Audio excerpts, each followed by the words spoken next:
Com Deus, as correntes podem ser quebradas. Nosso devocional de hoje está no capítulo 15 do livro de 1 Reis.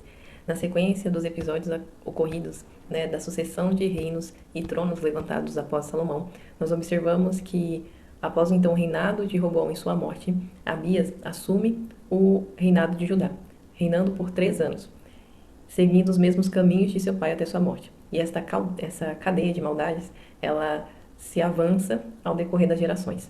Porém, sucede após então a perversão do coração e do altar de Salomão, gerando assim uma cadeia de maldades e quebras de alianças, bem como também a idolatria a deuses pagãos e levantando também postes ídolos, no qual se acendeu a ira do Senhor contra a família, e a futura geração. Porém, observamos que é bem destacado que, devido à aliança a qual o Senhor tinha com Davi, ele não tira completamente a sucessão de reino de sua descendência.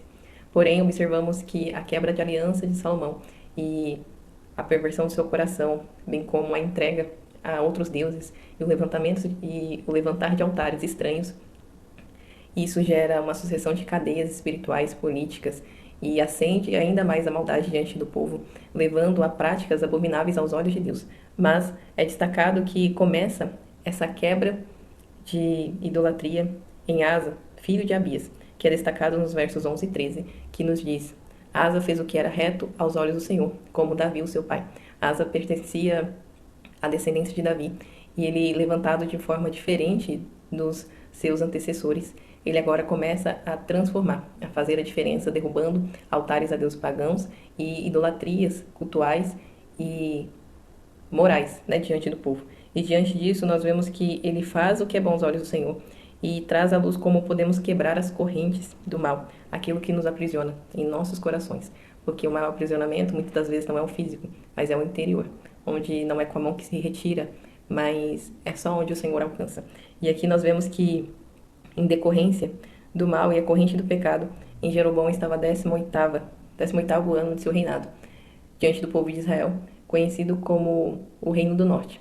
E nesta época o filho de Roboão, seu adversário, assume o reinado, e a maioria das vezes se espera que o filho cometa a sucessão de erros, ou seja, igual ao pai. Porém, Asa é levantado de forma diferente, e com isso observamos que é destacado também no verso 13, que até a maca sua mãe removeu para que não fosse rainha, porquanto tinha feito um horrível ídolo a Azera. Também Asa desfez o seu ídolo horrível e o queimou junto ao ribeiro de Cedro.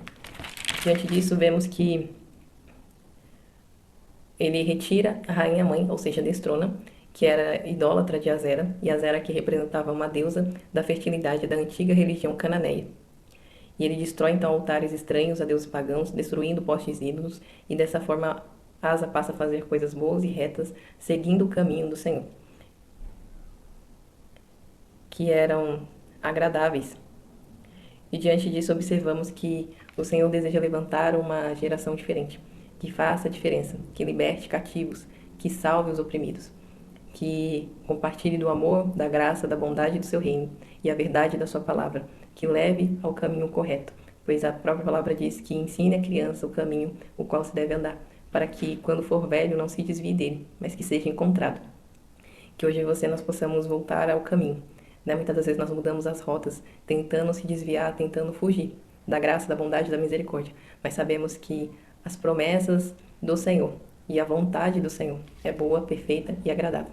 Porém, para que possamos viver todas essas coisas diante da presença de Deus, é necessário que venhamos realmente assumir uma posição como filhos.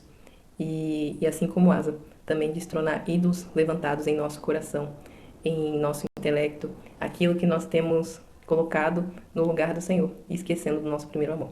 Que você possa reconciliar com o Pai e saber que é filho, amado, escolhido para viver a boa e a perfeita e agradável vontade de Deus. Que o Senhor te abençoe.